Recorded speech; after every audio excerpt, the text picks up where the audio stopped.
The next presenter I've known all my life. He's my much older brother. February 17th, he'll be 61. Been the priest 30 years.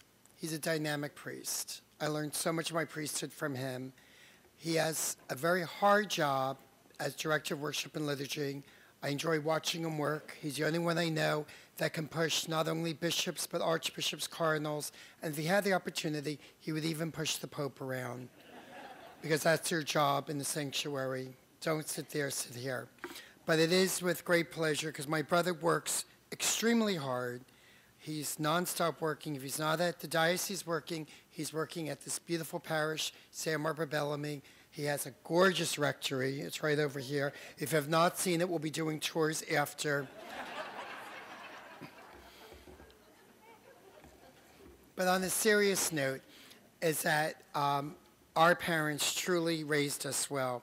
And I really feel that working at our family restaurant and being raised by our parents allow us to be the priest who we are today. So with other to say, I didn't even go into your education, brother, because he has so much education, but I just want to introduce my dearest brother, Msgr. Sam Anthony Sirianni.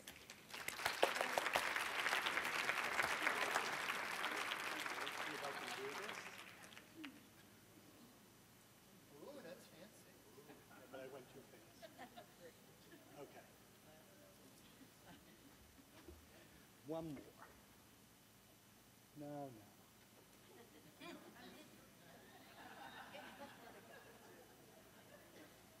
Well, we're stuck with that one. Okay. Now, as you can see by your schedule, the first two presenters, as well as our director of pastoral care, talked about caring for people who are alive, okay? People who are looking maybe at reaching a point in their lives where they need somebody to speak for them, talking about end-of-life issues.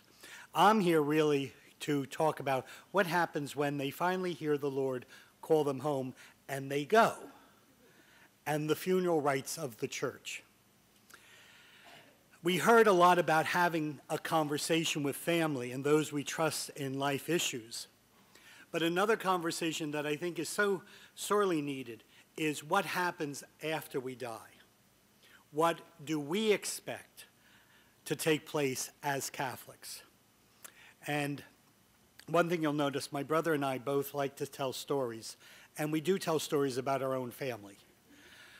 Because if you ever met the rest of them, you would see that there are a lot of stories to be told about that family.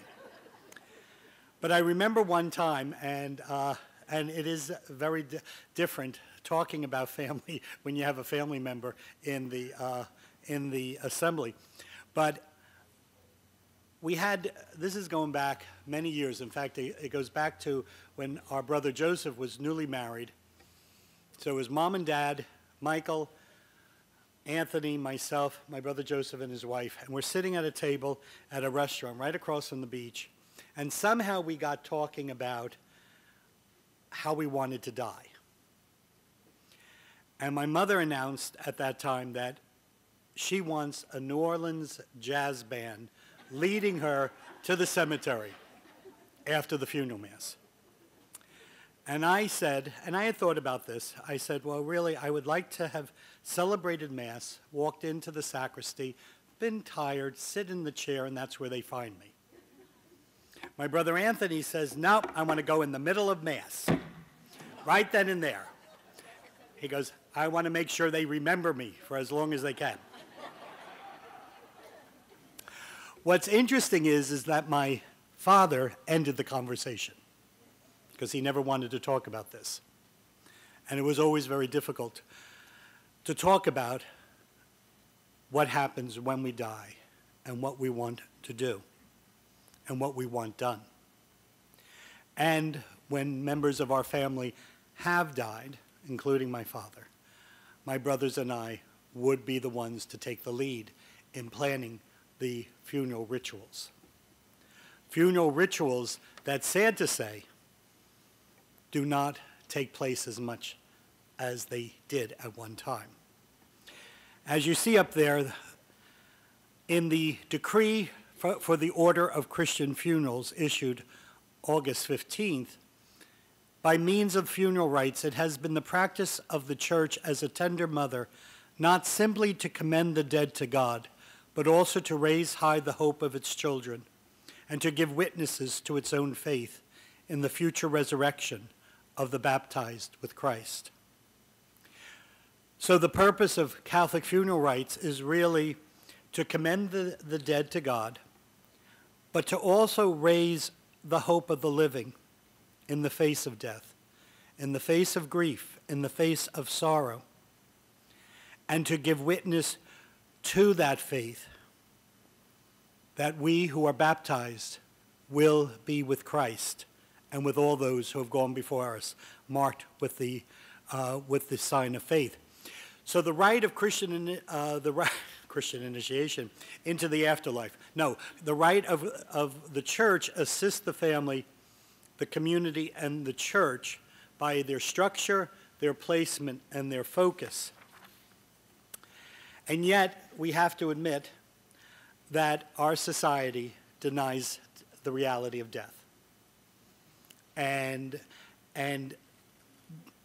how do we do this? Well, first of all, we don't have, we've stopped a lot of our burial rituals in society. You know, it's done very quickly. It's done, very little time to grieve outwardly. And in fact, even people who try to grieve healthily have to put up with really unkind comments of, get over it, get on with it, or the best, they would want you to continue to live your life. Well, I'm not ready to do that. I remember a young mother calling me when I was a young priest, thin, black hair, healthy, nice. It did happen, Anthony, so just stop that. Huh? No, I didn't look like you. I had more hair. Anyway. And so what happened is she called me, and she had just had a miscarriage. And it wasn't really a miscarriage. She had given birth to a baby, and the baby died. And she said to me, she said, Father, she said, I'm really struggling. I know I'm grieving.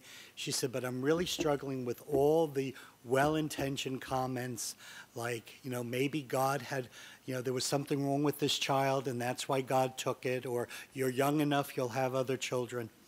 And she says, I don't know how to deal with it. And I just said, the next time somebody says something like that to you, just smile and say, that's the dumbest thing I've ever heard. But say it with a smile. You can get away with it then. And she started to laugh. I said, in our own uncomfortableness with death, we say foolish things. And we all have done it. Even those who try not to, in a weak moment, will say something that we walk away and say, why did I say that? And part of that is because we are uncomfortable. And one of the important elements, I think, in any of the ministries of the church is that we need to be comfortable with who we are. We need to be comfortable with our own mortality. We need to be comfortable with the fact that, yes, one day we will die. And that process takes a long time. And we really can't say, well, once I get that that sense of wholeness with that in my own life, then I'll be able to minister. No, we've got to minister as we are. But we need to keep that in the back of our mind, that we're walking with people who one day, God willing, we will meet in the kingdom. Even if they leave first, we know we will follow. And so we have a lack of burial rituals. I mean, if you've been to the cemetery for an interment, they now cover the dirt. You don't even see the hole. You don't even see the dirt. And as Catholics, we have given up a lot of our grieving rituals. And what really sends me up the wall is when I hear Catholics say, Father, I want to do like the Jews, bury the same day. And I look at him and say, oh, and then are you going to sit for a whole week on a box without shaving, without bathing, and greet people as they come into your house? What? Our 3 days go a lot faster than their 7 days. And even among the Jewish people, there is struggles with that. And part of that is our lack of understanding what people need to grieve. Some of the reasons why we have this is our society moves very fast. We have people living all over. So family is coming in. I mean, and this is not just the family. I mean, I remember having a conversation with my first pastor, Msgr McGovern, saying, can't we ask for a 2-week reservation for funerals? I mean, when you look at having a busy week and then all of a sudden you get a funeral.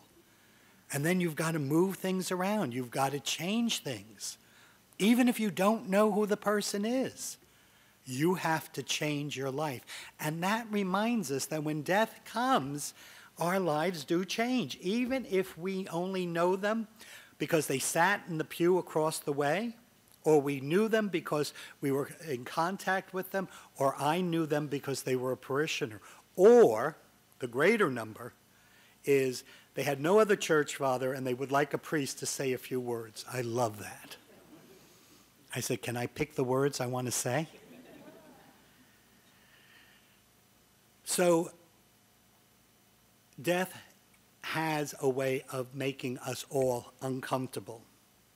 Also, some people think our rituals are outdated. Another one that I love hearing, and basically, when I gave this talk originally, it was to people, the first time I gave this talk, it was at a senior spirituality. And of course, they all looked at me like, you want us to plan our funeral? And I said, yes, plan your funeral, because your grandchildren won't be able to. Okay? Because they're not going to want to.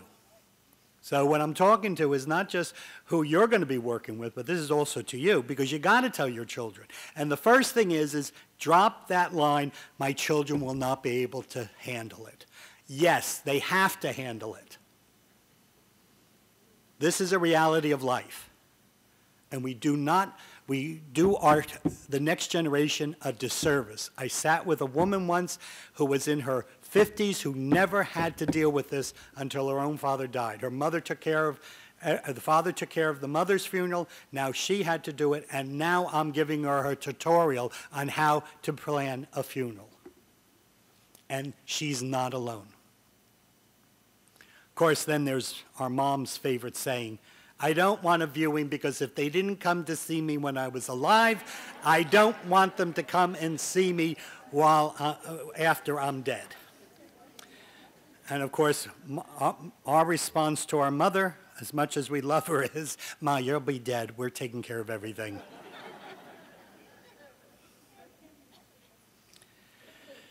Still, when death comes, for many, it is a time for prayer, and it is also a time to help us prepare our people for that reality.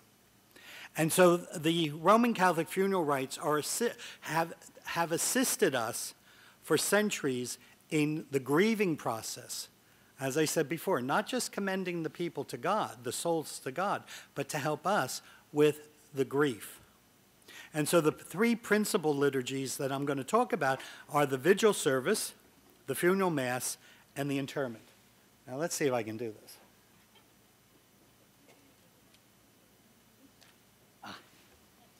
The vigil service. The order reminds us that at the vigil, the Christian community keeps watch with the family in prayer to God of mercy and finds strength in God's presence. It is the first occasion among the funeral rites for the solemn reading of the Word of God. So the wake is a time for the family to gather in the presence of the deceased, because it's in that way we realize that death has really come to visit us. I've been to funerals where there's been no body, but just a board of pictures. I've been to other memorial gatherings, and death doesn't seem real. In fact, sometimes some of those memorial gatherings evolve into cocktail parties, especially when they're at Charlie's Grill in Long Branch. I've noticed that I read the obituaries. I do. I read the obituaries in the Asbury Park Press, so I can anticipate where I'm expected to be. Because we had this conversation. When my dad died, he went to every viewing in town.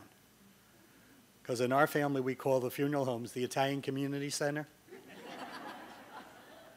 And so what happened is when my father died, I'm talking to my brothers, and I says, you know, Dad went to every viewing. We've got to go. And my mother, who, when she does go to a funeral, you mark the calendar, says, why? And I said, Ma, if we want them to come out for you, we've got to go. And so I read the obituaries, and I've noticed that a lot of people with Italian-sounding names are having memorial gatherings at restaurants, bars, and grills, which means that it's going to be a lot of funny stories. But will there be grieving? Or are we just hiding from the hurt and the pain? The purpose of the wake is really to gather the family and friends so that the story of the life of the dead loved one can be shared. And as the word is proclaimed, we remember the life of our loved one, and it is the time for the celebration of life. I don't like when they call the Mass the celebration of life. Come to St. Robert's for the celebration of life for Gumata Teresina. No, the celebration of life takes place in the funeral home, because that's where you tell the stories. That's where you tell the jokes. That's when the children and the grandchildren find out that their parents and grandparents were once young, once had dreams, once dated, once had crushes, and also got into trouble. Because remember, to your children and to your grandchildren, you were always mom and dad, you were always grandma and grandpa. And so when they find out you had a honeymoon? Gross.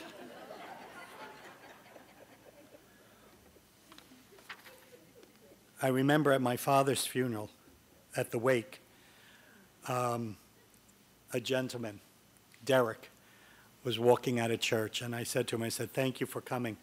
And he said, Father, your father made me the man I am today.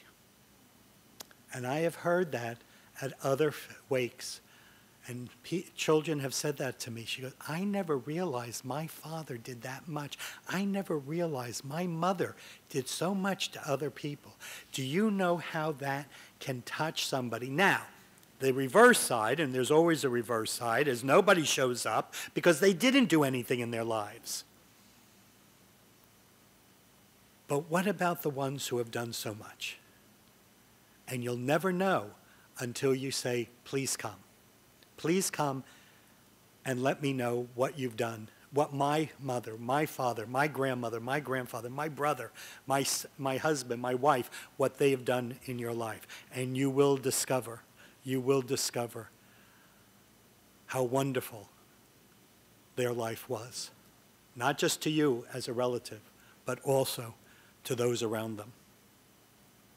When one of our cousins died, he and his wife would spend Saturday night listening to Frank Sinatra. And of course, I was a priest at the time, and so I was asked, could we have, I said, and I love my cousin dearly, but I could not deal with going, I did it my way at Mass. I'm sorry. So I suggested that they play Frank Sinatra music at the viewing. And so all of our cousins' favorite music was being played as background music at the viewing. You know, and it recalled moments in their life of how, of their relationship. And it also reminded us of the past. Because you see, my sisters and brothers, when we come to the funeral, Mass. Okay. Thank you. When we come to the funeral liturgy, the church reminds us that the funeral mass is not a celebration of life, it's a celebration of eternal life. It's a celebration of our hope in the paschal mystery of Jesus Christ.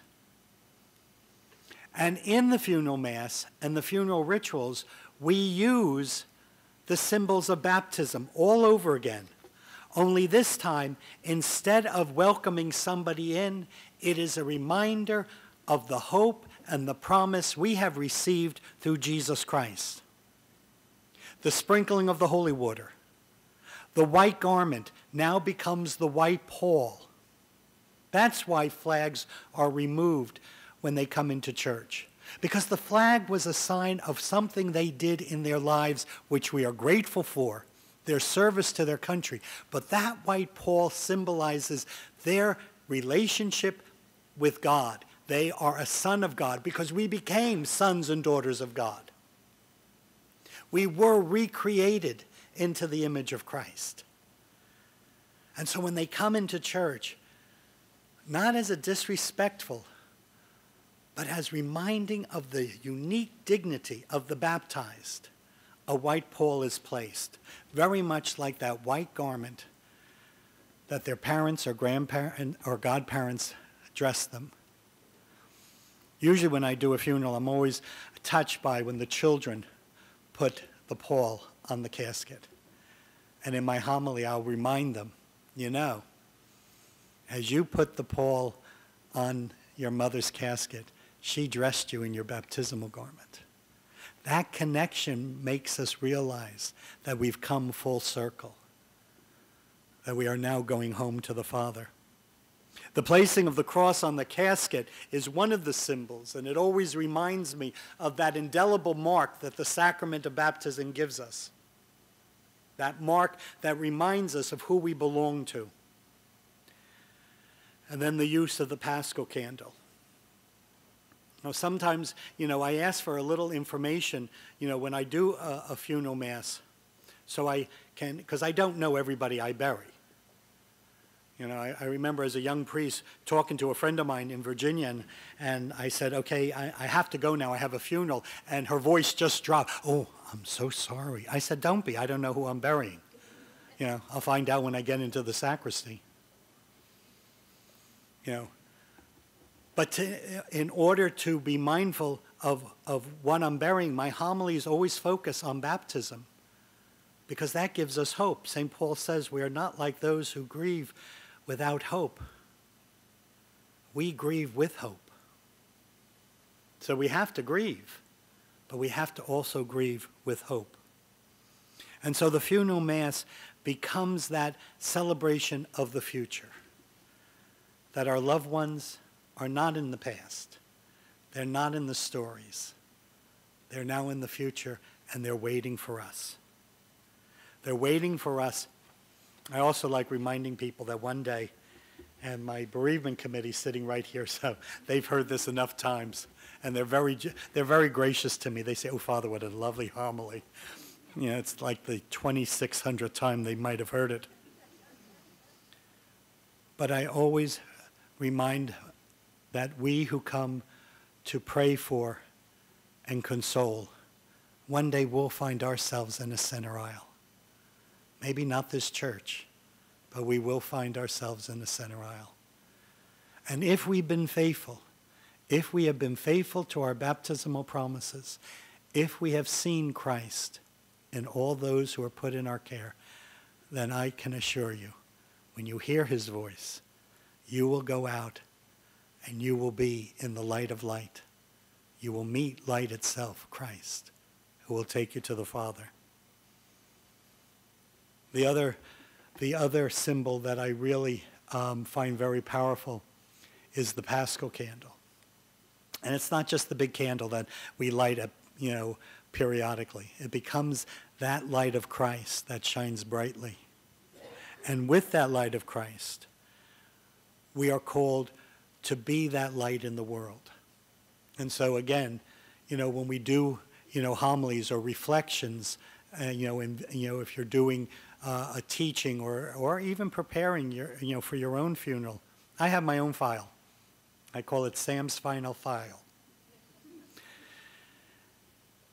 But we can place things in that file so that whoever comes after me and has to put together what I want will know what I want. But the Paschal candle is one of my favorite, especially the prayer at baptism. When the candle is given and you say, this child of yours has been enlightened by the light of Christ. May he or she carry it with them until they go out to meet the Lord with all the saints. And I find that as a dovetail of what to say about the person. They love gardening. They love their family. They love, not necessarily the exact stories. Oh, yes, the deceased and I remember a time when, we kind of got lost going to a meeting. Those stories you tell at the luncheon. Those stories you tell at the funeral home. What you tell at the masses, that the person was compassionate, that the person was loving, the person had a sense of humor, and that was all their light given to them at baptism, shining brightly. I also have a file for Mom. I don't know if did I tell you that I have a file for Mom? Yes. Okay. But it will be a file that will be closely gone over by the other three brothers. But when my parents came to this this presentation several years ago, my mother kept saying, I want to do this. I want to plan my funeral. I says, okay, Mom, we'll get to it. We get to it. And then, of course, my dad got very sick and led to a full year of care and wondering what was happening. And yet my brother Michael said throughout the funeral mass, every time they sang a song, Mom was next to him going, I want this song. I want this song. So in my mom's final file is my father's program, But there's a lot of other things that we can do for that. But we first have to see the need for it. And the need is important because there are too many people who are not really grieving properly because they never got a chance to grieve. And especially people who have had multiple deaths in their lives. To be able to use these rituals to grieve and begin the process of grieving is so important. And so really it's a matter of health as well as a matter of faith. No. And then finally, the rite of committal. The rite of committal is very important because it is our farewell. And the rite of committal is also not only our farewell, but until we meet again. And so it is the prayer that we have in which we pray that those of us still on the journey, we look forward to the day when we will be together, where every tear is wiped away. The committal also reminds us that the church does not end with death. I always like telling, especially people who don't practice their faith or Catholics who have left the church, and they'll say, well, Father, I'm really not Catholic. And I say, oh, are you baptized? Oh, yes. I said, then you belong to us. And don't think you're getting out of it when you die. Because you see, those marked with the sign of faith in heaven, they're the church. Those who are in the process of purgation or purgatory, they're the church.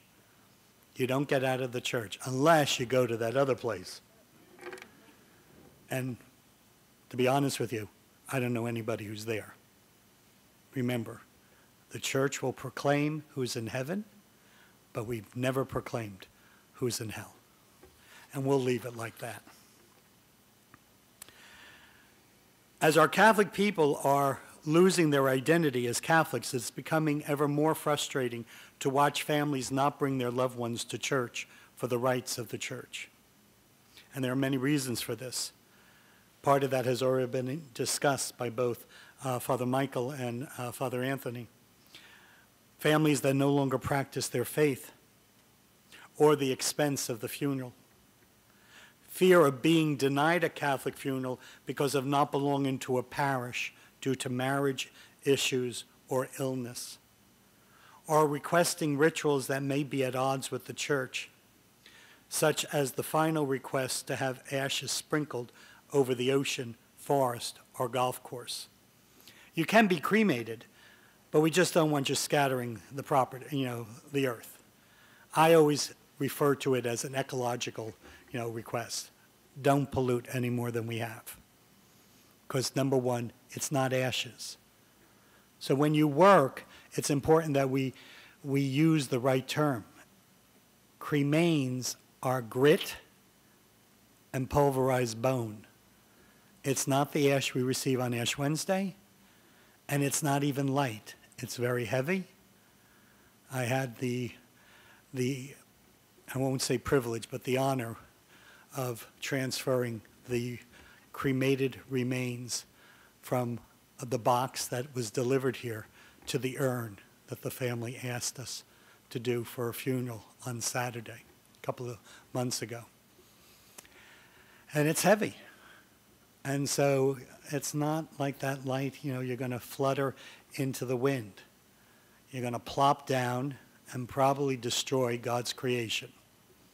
And you want that for your favorite golf hole or the ocean that you love so much. My favorite story is Msgr. Gervasio had this situation where the last request was to be cremated and scattered. And so they called Father Msgr. Gervasio, he's now our Vicar General, and arranged for the Mass and everything. And Father said, well, do you have to scatter the ashes? We asked you not to scatter the ashes. And she said, well, it was his last request. And so then, and I've talked to Monsignor before, and I don't know why. He says, I don't know why I asked that. He said, well, in life, did you always listen to what he said?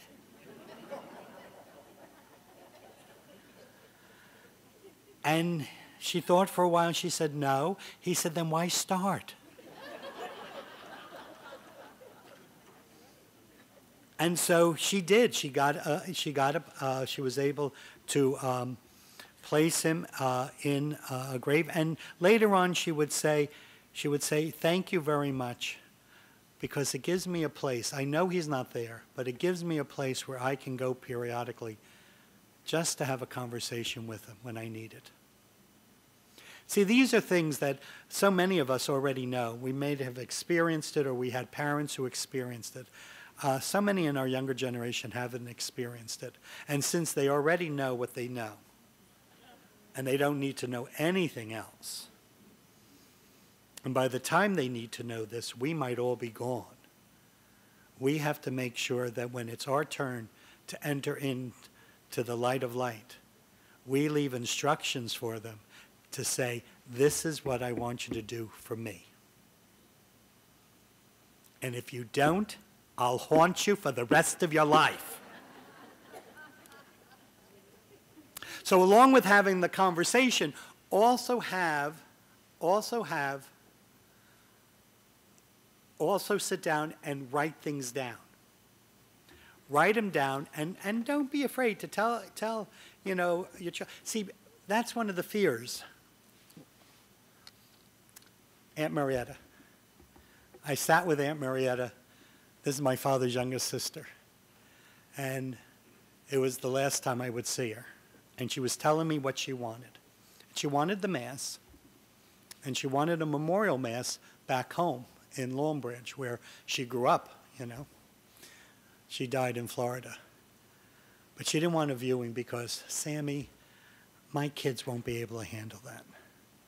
And I said to her, I grabbed her hand, and I said, Aunt Mare, they can handle it. And we'll be there. We'll be there to support them. Well, Aunt Marietta went to the Lord Easter, Holy Saturday, really, of that year. So Easter Monday, Anthony and I are going down, the family's gathering in Florida, and we're sitting now in the funeral home doing a full Italian viewing, casket, open, everybody there. And I hear my cousin Angela say, "I just hope my mother forgives me." I said, "Why?" "Well, she didn't want this, but I needed it." I said, "She didn't tell you the conversation we had?" She goes, "What conversation?" Then I looked right at her and I said, typical. So I told her what we talked about. She goes, "Oh, I feel so much better. I was afraid she's going to be angry at me." Well, tell her when I get up there, I'll be angry with her for not telling you. Because it was amazing. My aunt and uncle only lived in Florida for about 3 or 4 years. And most of that time, my aunt was struggling with cancer. And yet the people who turned out to tell my cousins how much their mother meant to them, how much she changed and touched their lives, was very moving. And the memorial mass in our hometown was just as moving as our small little church. If any of you have ever been to Long Branch, Holy Trinity is a very small church. On a good day after Lent, you might get 200 people in the pews. The place was standing room only. And you just sit there and you say, because of a life well lived. Is it painful to sit through a viewing? Yes. Is it painful to lose a loved one? Yes. But it is very important that we never forget that our rituals are really designed to remind us of how much we love the person who has died, but our hope in eternal life. Now, a couple of things when you're writing things down. First, you got to make sure that you pick people, again, having that conversation, who you can trust to carry things out. Pick out your funeral home. Let the person you know, this is the funeral home. This is the particular director I like. And then give them the phone number. Don't be afraid to put a file together for your obituary. When Mom and I were talking about her obituary, she turned around and she goes, "Sammy, I really didn't do that much."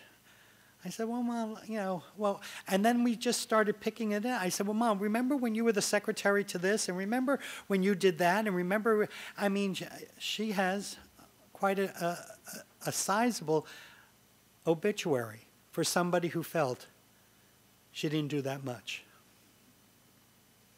When it comes down to the rituals, make it very clear, I want a viewing.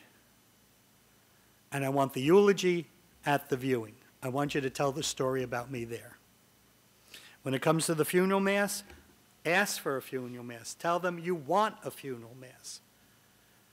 I can't tell you how painful it is to know people who have gone to mass every day or every Sunday, and then to read they die and they're having something at the funeral home and nothing Eucharistic, nothing faith-based, except they get a priest or a deacon to say a few words.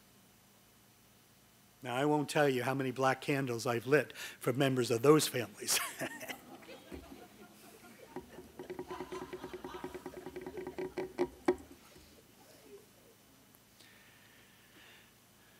If you want, and in fact, I even think I asked you once, somebody wanted to do pre-planning and they wanted to talk about it, and they called and I put them in touch with our bereavement to just pick out your readings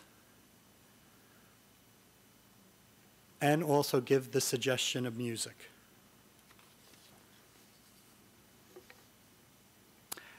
And talk about interment. Is it going to be the casket, or is it going to be the cremated human remains? And then make sure you tell them, and don't leave me on the mantle. You talk to funeral directors in our diocese, they have closets full of cremated human remains because people did not go to pick them up. That's a whole nother set of black candles I've been lighting. They're just left there.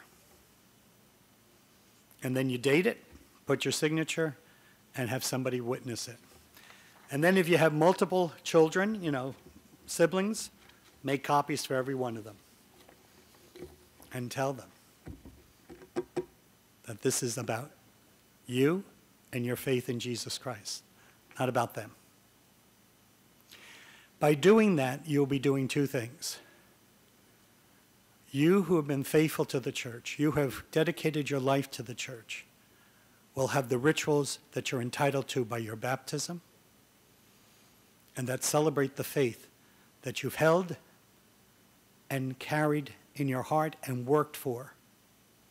But you'll also be opening your family, especially families that have been away from the church or have grown distance from the church, to maybe have a moment where they discover the church, maybe not as the confirmation class they attended or a cranky cleric, but the loving mother who cares not only for the soul of the departed, but for the faithful, that they have hope in eternal life. Thank you very much.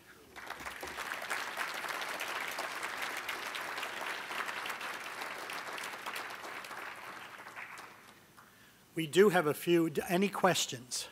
Yes?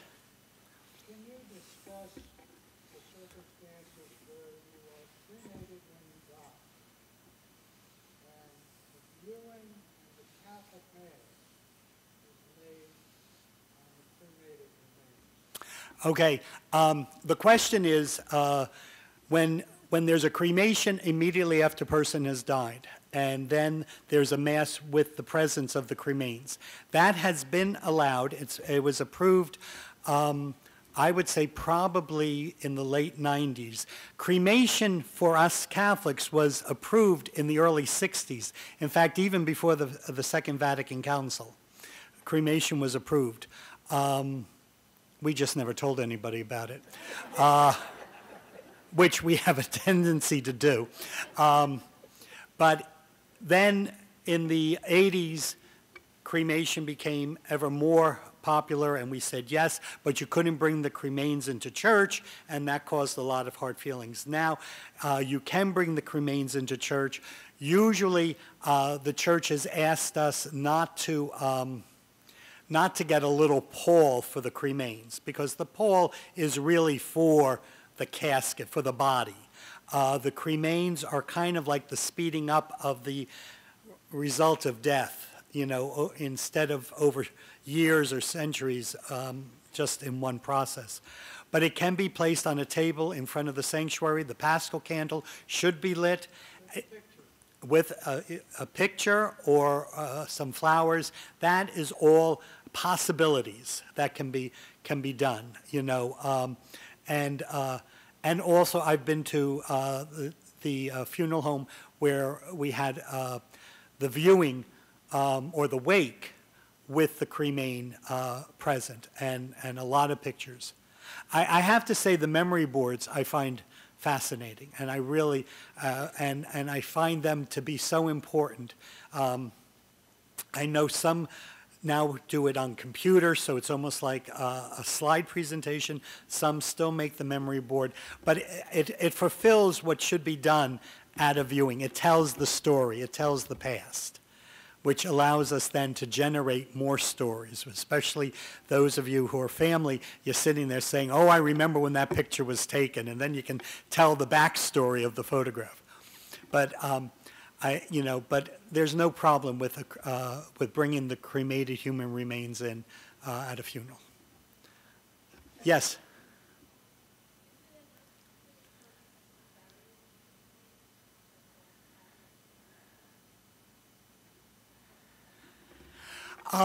Okay, the question is, you had the funeral mass, and then they went off to be cremated? Okay.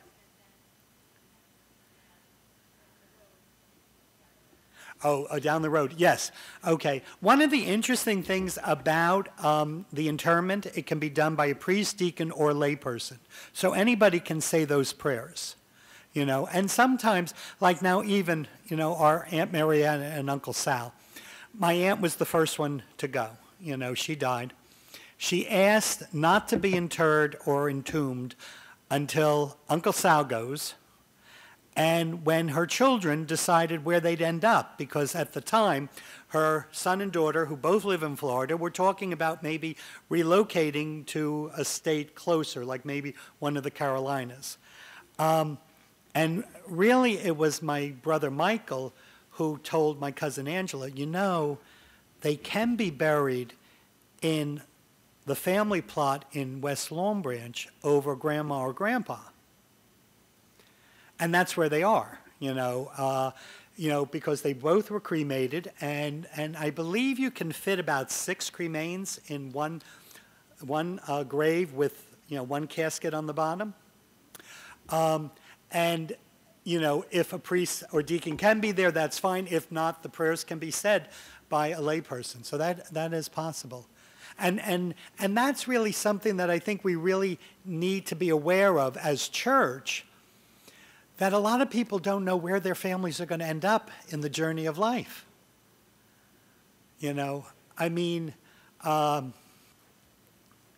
For us, it's a new experience. My brother has adapted well with it. But having relatives all over the country, I grew up at a time when, Aunt Susie's family was around the corner. My grandparents were on High Street. My Aunt Marietta's family was right next door. That was it. Now who's in Florida, who's in Texas, who's in California, And they all say the same thing. You got to come out to visit. And you feel like saying, I do have a job. So, if somebody says, I don't know where my children are going to end up, and I want to wait, and it's not the best, as long as you have the intention of sooner or later they will be interred. Yes? I was just following up on that. Oh. Down the road, I thought was an issue. Yeah, if. I have a friend whose mother died a couple years ago, and the intent for the person who passed away was to be cremated and then be interred. And here it is 2 years later, and one of the daughters still has her in the manor, picks her up, sits her on the front porch, and we're going to bury her someday. That goes by. Yeah, well, see, that's part of the unresolved grief. And also the lack of faith that, yes, it very much like a cemetery, but it's like we have to say farewell. And that's a physical sense of saying farewell. Yes?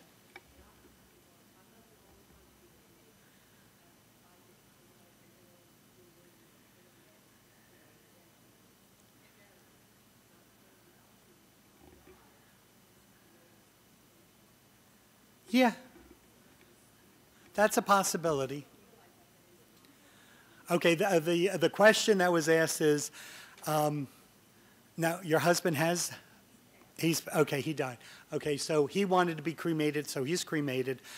His wife doesn't want to be cremated, and one of the options that has been given is when her time comes, and we pray it's not right away.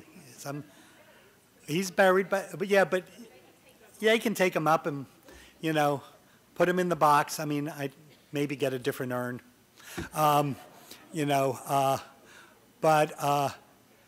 then be reburied. That's a possibility. Yes.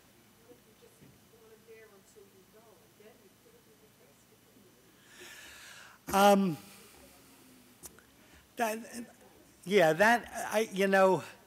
think that pastorally, I would want to say, well, first of all, I would ask, how healthy are you? Because, if we're looking at a good 30, 40 years, when my grandfather died, Grandpa DiNapoli, he died in 66, and Grandma DiNapoli died in 87, I believe, I think it can be done that maybe with an entombment, not necessarily in the grave, but in an entombment. Or if you go with a mausoleum, you can, with the intention, he goes in first, and then when you go in, they take him out, place him in, and put him in. There's ways you can work that out. I think we need to realize, that our deceased loved ones need to be someplace on their own. They need to be where we can go so that we can have that freedom to move on. Because when you have people, when you have those, people are struggling with living in the home that they've shared with their loved one, okay? What happens when now your loved one, whether it's your parents, your grandparents, your spouse, or sibling, ends up being on the mantle or on the back bedroom night table or in the closet, I think it needs to be worked through. Yes? With the increase in people seeking cremation in Catholic cemeteries, is there any work being done? You're going to need a much smaller plot if you're going to end up being cremated. I had a brother who died and he bought 12 grave sites, okay? And there's a huge plot up there that it's looking like they're not going to be built with coffins anymore, okay? And this may be an issue that if there is going to be this increase in cremation, the Catholic cemeteries should be working out smaller sized plots. Well, some Catholic cemeteries, and I heard my brother say yes, but I do know that in all our mausoleums that the Catholic Church has put up, they do have the niches, okay? I do know for a fact that some Catholic churches have even erected columbariums, which are, a columbarium is a designated place either on church property or in a cemetery where the cremains are placed. In our own diocese, here's a commercial pitch for St. Elizabeth Ann Seton, they have a whole chapel that is a columbarium. The entire building is niches where, people are, where the cremains can be placed. So there is that general, reawakening. Yes, we do have the head of our Catholic cemeteries over here. I mean, is anybody? The reason that St. Elizabeth Ann Seton is a nominee, the reason that we don't have these standalone columnariums is evidenced by what's going on in the central parish. We might not have a transitional parish into another parish, and that building is what belongs to the church. Well, then we might have 100, 200, 300 such cremated remains that could be decades or centuries old. We've got a responsibility to find those families, so we need to be located. We need to storage that. Okay, just to answer this, okay, the permission, and I know the columbarium at St. Elizabeth Ann Seton is not, was kind of, it was approved by one bishop, but not, and the other bishop wasn't too happy about it. And because of the issue that it is on church property, and we are in the process of reevaluating and merging parishes, and so here you have a parish that has a columbarium. If that parish should happen to be merged or with another and no longer is being used, you still have a place of rest for Catholics that need to be either relocated or cared for. So it is complicated. Although I do have an idea, and I'll talk to you about it later. Not on the property, but on separate property.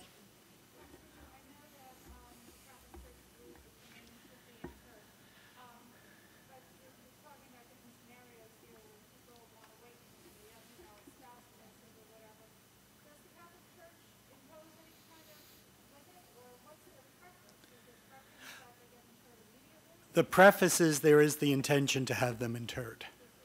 The intention is there. Okay. Because there could be a lot of different reasons.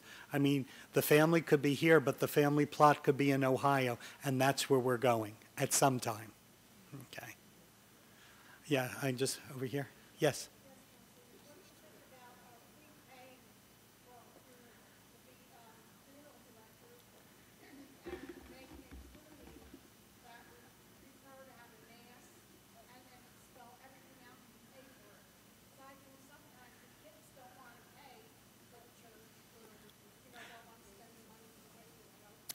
The question was my feelings on, pre-planning as well as pre-paying. Wonderful idea, wonderful idea.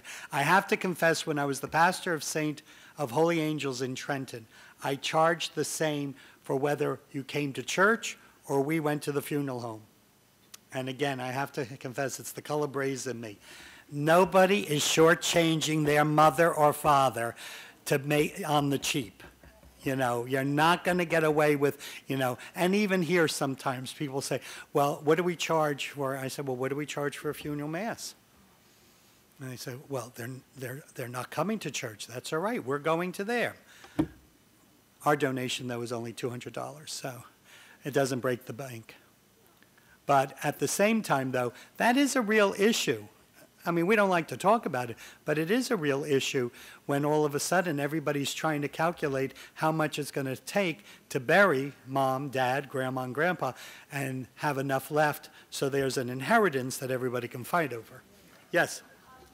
One more note on that. The nicest thing my mother ever did for me was to take me to Tim and Brian and plan her funeral. She picked out her casket. She told Timmy exactly what she wanted. Because I was a kid, I said, Ma, look, if you want it the way you want it, you go to Timmy and write it down. I said, you leave it to me, you're going off the Bay Bridge. I'm kidding, obviously. Of course. What we did as part of it was you could pay for a funeral trust. Yeah. And that, for your information, is excluded from income for Medicaid all payments. Okay? Yeah. You set it up as a trust, and it's excluded. It's not considered income. Yeah. And then that also is you have no more expenses at the actual funeral, except maybe the difference between the church and the or something like that. But they accept that as being equal. The best thing I know is like, But that can also be done. That can also be done for somebody who's getting to a point and it's like, or, they're looking at, Thanksgiving is here and they're looking at the table and they're going, okay, who do I trust at this table to take care of my religious needs, And that also, I'll tell you, when Msgr Bradley, I don't know how many of you remember Msgr Bradley, who was a St. Michael's in West End, but when he died, before he died, and he was in an interesting situation. He grew up in a family with a brother and a sister. The sister became a religious sister, and the brother became a priest also, and he was the last one. So he had no immediate family. He had one, I think someone told me, he had one cousin who was who was like in their 90s in Chicago. So that could not be the contact person for this. So he sat down with a lawyer, he sat down with the funeral director, and they mapped out. Now, they didn't put it in their will, and it's important that this doesn't go in your will. This has to be a separate document because the will doesn't get read until after the funeral. So this has to be a separate document with your funeral director, and all he put in was proper religious protocol will be followed. And they kind of looked at each other, and they said, who's going to do that? And so they called the diocese, and Monsignor Rosie at the time was the chancellor, and he said, oh, that would be Father Sam in the worship office. So I got to bury Monsignor Bradley, which, if you know our family, was quite ironic. But I made sure that everything was done properly, because what happens, and this is something that we have to realize, if you're as to end in a way, when you find yourself not only the patriarch or the matriarch of the family, but you're the last one in the family, then it's up to us, then you have to make these arrangements so that it's done the way you want them done.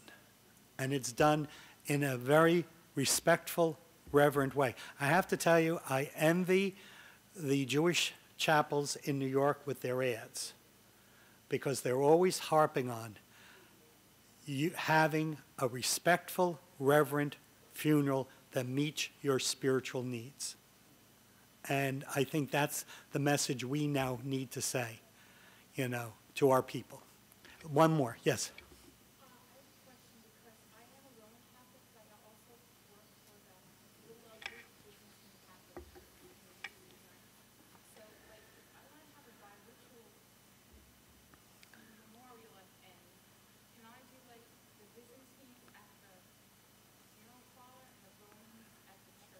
You have to work that out with the clergy. You can. I mean, you know. I don't want to go soon, but if something happens, But make sure that all the contact papers are there and the contact information. Okay. Thank you so very much.